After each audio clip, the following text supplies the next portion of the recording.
USA E2 treaty investor visa की one of the requirement है कि आपको वीज़ा एप्लीकेशन से पहले बिजनेस इन्वेस्टमेंट करनी होती है। एक बिजनेस में सब्सटेंशियल अमाउंट ऑफ मनी जो है वो आपने इन्वेस्ट करना है ताकि आप उस बिजनेस को या तो अक्वायर करें या उस बिजनेस में किसी एग्जिस्टिंग रनिंग एस्टैब्लिश बिजनेस में अपनी इन्वेस्टमेंट इंजेक्ट करें।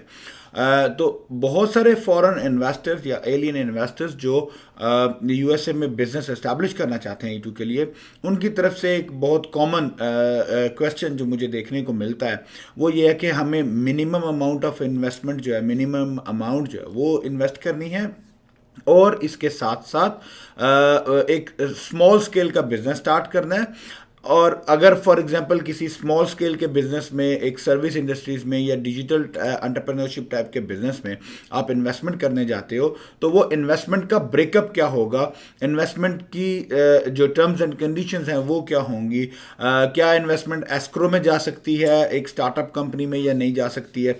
तो आज इस वीडियो में इन्हीं तमाम सवालों को हम आंसर करने की, एड्रेस करने की कोशिश करते हैं ताकि आपको डिटेल से ये बताया जा सके कि अगर आप एक छोटा बिजनेस स्टार्ट करने जा रहे हो एक मिनिमम इन्वेस्टमेंट अमाउंट के साथ, और उस इन्वेस्टमेंट अमाउंट की जो स्पेंडिंग ब्रेकअप्स हैं वो क्या क्या होंगे। So stay tuned till the end of the video to learn how and what kind of investment budget you need to expect when you are applying for E2 visa.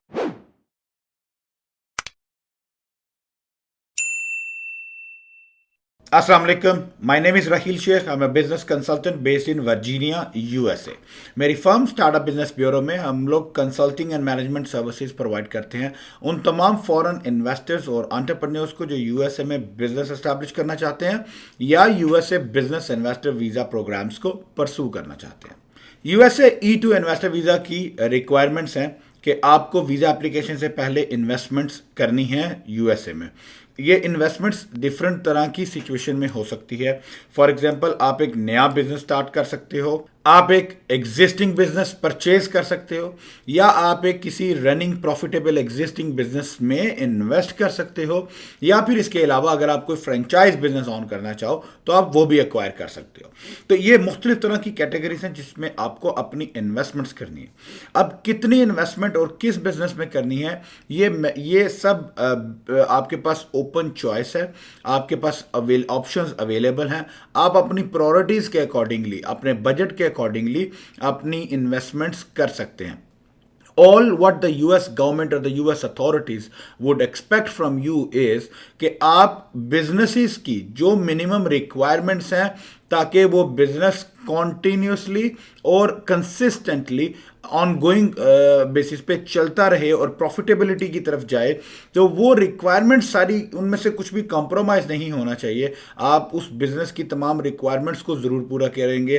That is the only requirement what USCIS और US काउंसलेट्स expect from you.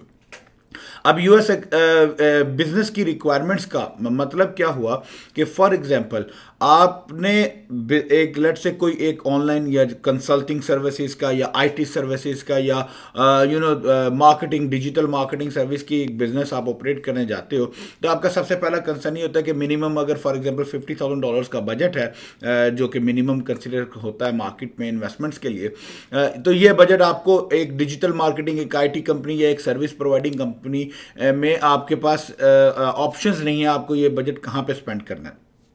तो आप ये make sure कीजिए self employment या individual जो working है, जो freelancing है, उसमें और बिजनेस में डिफरेंस है।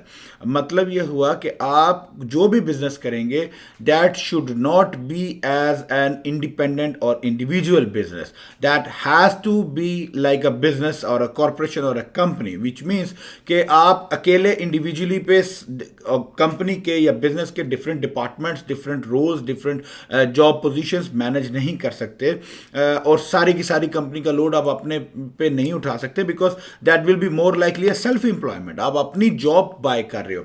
तो आप कोई भी सर्विस इंडस्ट्री का भी बिजनेस करोगे, चाहे आप वेब डेवलपर हो, आप सबसे अच्छे वेब डेवलपर हो सकते हो अपनी कंपनी के मेन वेब डेवलपर हो सकते हो, but not the only web developer. आपको वेब डेवलपमेंट के लिए अपने साथ जो है वो एक मार्केटिंग टीम हायर करनी होगी, आपको HR टीम हायर करनी होगी, आपको अपनी एडमिनिस्ट्रेटिव टास्क के लिए जो है वो स्टाफ हायर करना होगा, आपको उन स्टाफ के बैठने के लिए ऑफिस स्पेस जो है वो परचेज करनी होगी, रेंट करनी होगी या लीज करनी होगी। वो ऑफिस को आप फिर उसके इंफ्रास्ट्रक्चर, उसका बिल्टअप जो है वो रेडी करोगे, उसमें आपकी स्पेंडिंग्स आएंगी। आपने ऑफिस में इक्विपमेंट्स परचेज करने होंगे, आपने अपनी डिजिटल ऑनलाइन प्रेजेंस क्रिएट करनी है, क्योंकि डिजिटल मार्केटिंग या ऑनलाइन प्रेजेंस के बगैर आप बिजनेस ग्रो नहीं कर सकते। आपके पास एक स्पेंडिंग बजट होगा, एक मार्केटिंग एडवर्टाइजिंग बजट होगा। इसी तरह आपकी जो हायरिंग है, जो स्टाफ एम्प्लॉयमेंट हायरिंग्स है, उस हायरिंग के लिए आपको different portals, different resources use करने होते हैं, आपने उन सब में स्पेंडिंग्स करनी है। आपने लीज एग्रीमेंट करना है, वो लीज एग्रीमेंट में आपने की मनीज देनी है, डिपॉजिट्स हैं, लीज अमाउंट्स हैं, वो सब आपकी स्पेंडिंग्स में आएंगे। आपने जो लीगल प्रोसीडिंग्स है कंपनी की, कंपनी रजिस्ट्रेशन, कंपनी के जो टैक्स रजिस्ट्रेशन हैं, अगर आपने कंसल्टेंट हायर किया तो कंसल्टेंट की फीस होगी, गवर्नमेंट की फीसिस होंगी, ये सब मैटर्स जो है वो उसमें आप ऐड करेंगे।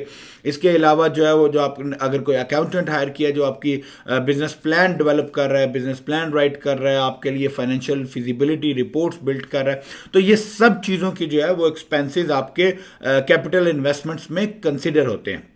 और ये सारे के सारे एक्सपेंसेस आपकी कैपिटल इन्वेस्टमेंट एक्सपेंसेस हैं, और इन्हीं की बेस के ऊपर आप अपना जो 50,000 या 80,000 या what ever the budget of your business is, आप वो बजट की स्पेंडिंग्स जो है वो करते हो।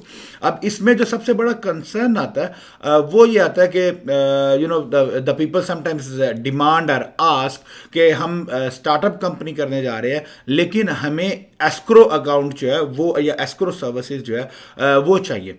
Now you need to understand logically a concept of escrow, के एस्क्रो एजेंट या एस्क्रो अकाउंट जो है वो काम कैसे करता है।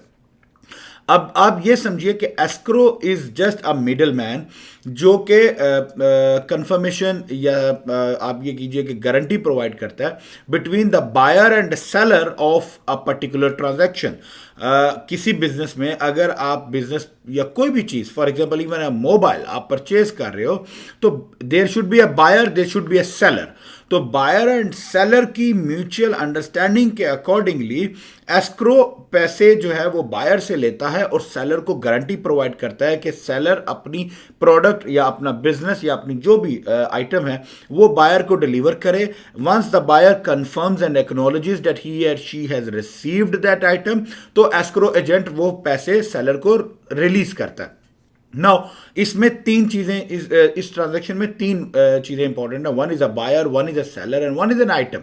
नाउ अगर आप स्टार्टअप बिजनेस करने जा रहे हो तो you are a buyer, startup company और a business is your item, but there is no seller, because startup company में कोई एक पर्टिकुलर सेलर मौजूद नहीं है। आपने ऑफिस लीज जो है, जो रेंट है, वो आपने प्रॉपर्टी मैनेजमेंट कंपनी से लिया, आपने इंफ्रास्ट्रक्चर जो है वो किसी एक कंपनी से परचेज किया, इक्विपमेंट्स, फर्नीचर्स,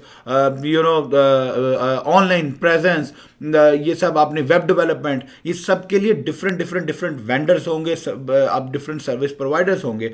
तो there is no one seller जो आपके एस्क्रो को जो है वो एक्सेप्ट कर सके। तो स्टार्टअप बिजनेस में एस्क्रो अकाउंट्स काम नहीं करते। You need to make sure कि आप वो ये जो रिस्क है कि that all the money you have to actually spend rather than putting the money in the escrow. तो ये this is something which you have to keep in to your consideration. और आज की डेट में तो practically escrow is becoming more difficult even in finding N establish business, क्योंकि अगर कोई एस्टैब्लिश बिजनेस भी होता है तो उसमें सेलर की एक्सेप्टेंस के बगैर एस्क्रो नहीं हो सकता। ओनली बायर्स विश और बायर्स प्रेफरेंस तो एस्क्रो नहीं होगा, because buyer and seller both has to agree to accept the escrow account. तो that is something which is very important. तो अब ओवरऑल जो समरी है वो ये है कि स्टार्टअप्स में या किसी भी स्टार्टअप बिजनेस में आपके स्पेंडिंग्स होंगी, वो स्पेंडिंग्स आपके बिजनेस एक्सपेंसेस होंगे। उसमें तमाम तरह के बिजनेस एक्सपेंसेस जो बिजनेस से रिलेटेड, बिजनेस एस्टैब्लिशमेंट से रिलेटेड और बिजनेस ग्रोथ से रिलेटेड है, ये आपको करने होंगे। You can not just simply pick up a laptop and say कि I am a web developer और मैं जो है वो घर पे बैठ के वेब डेवलपमेंट स्टार्ट कर दूंगा और मेरा बिजनेस ग्रो करना शुरू कर देगा, देन स्लोली एंड ग्रेजुअली मैं उसमें इन्वेस्टमेंट्स कर लूंगा। In that way the investment और the E2 visas would not work or most likely would not be approved because it's a more of a risky business model। तो जितना business model less risky होगा, उस risk को जितना secure करेंगे with the heavy amount of investment, तो तभी आप अपने वीजा अप्रूवल्स को एंजॉय कर सकेंगे।